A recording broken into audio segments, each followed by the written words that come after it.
This is actually going to be a first look as an addendum to a second look we just did. The second look that we just did was for King of Kong, which was made about 20 years ago.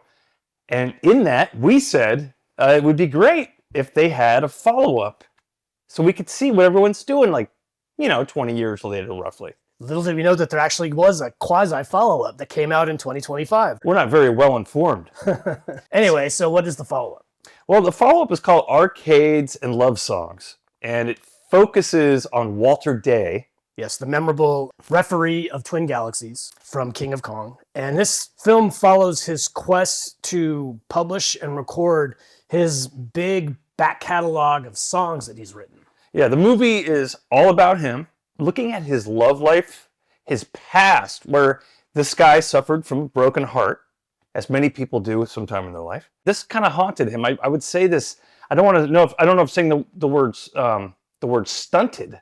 I think that's a good way to describe it. But in a strange way, it really broke his heart.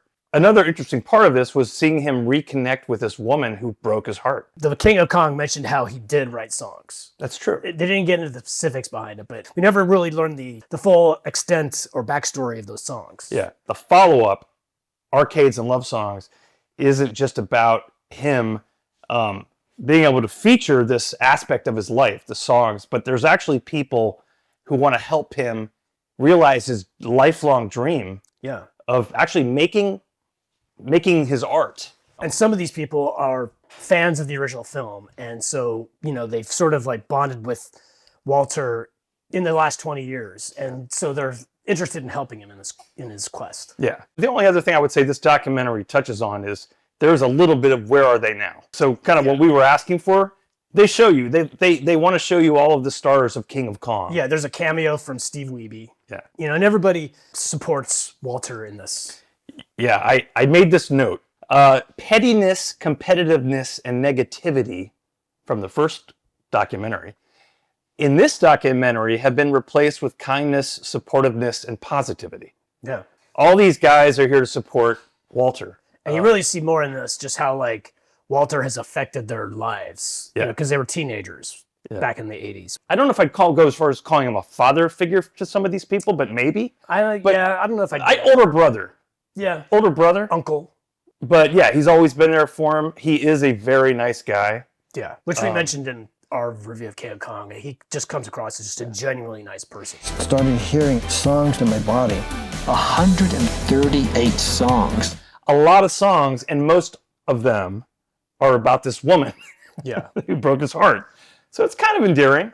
He said, I wrote over 150 songs about you. And I said, what? It's hard to rate the songs because he's 74, 75, and even if there was a time where he could sing, he can't sing very well. If I was producing them, I would say, these are good songs, let's have somebody else sing them.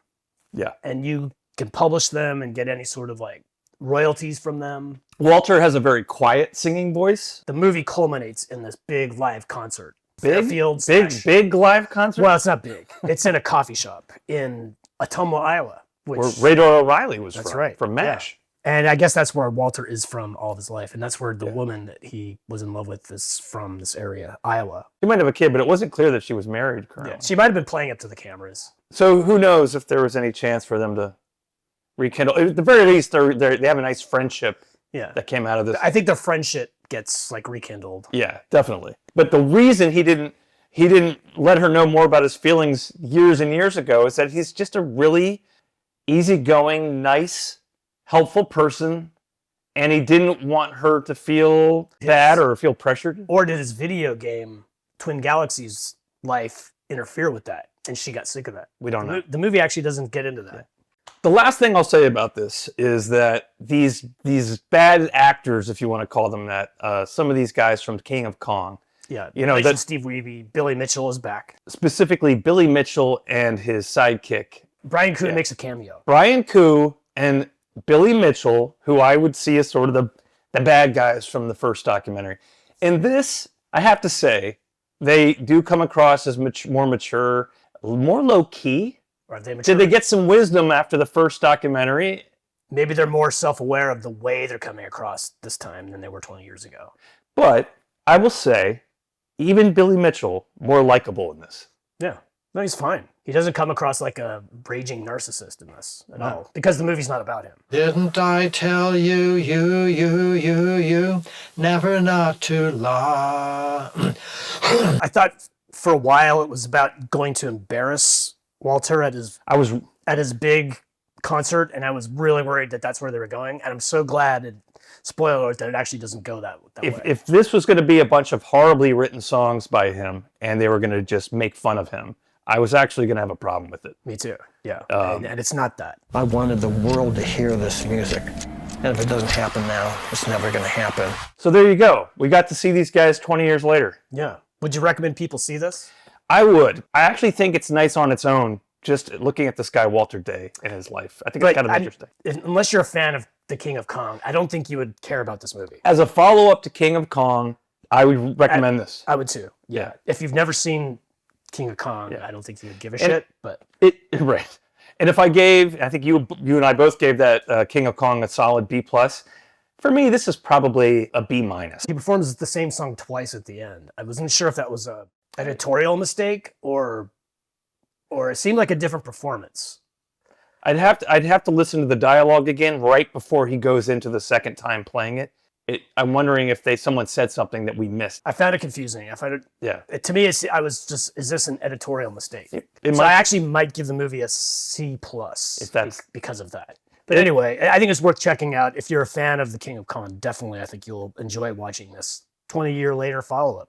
And I like that there were some good cameos from some of the key people. Even Steve Wiebe, while he's not as much of a feature as, say, Billy Mitchell in this, you see him a few times. They check in on him, and he calls Walter the night of his show to give him support. There's a connection these guys all have, friend and foe, alike. I think there's a bond that's developed amongst them within the last 20 years because of the movie. Now we know there was a follow-up, so I guess there doesn't need to be any sort of part 2 in our lives. Maybe there can be another follow-up in another 20 years. You know, when Gen X, we're all collectively shitting our pants in elderly homes, we can watch that version of it. Wow, I look forward to that.